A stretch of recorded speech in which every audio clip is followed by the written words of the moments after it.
I get all these thoughts burning through my mind. Some of them are on fire, some are just unkind. О конкурсе я узнала от сына старшего. На перемене он сидел, придумывал, попросил помощи. Мне некогда было, я говорю, я не знаю. Потом забыла.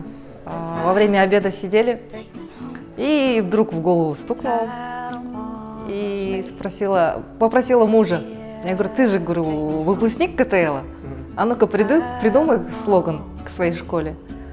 Он задумался и через минуту выдает слоган на английском и на казахском языке. Я тут же даю телефон Амиру. Я говорю, Амир, говорю, я не знаю. На, регистрируй, пиши, говорю.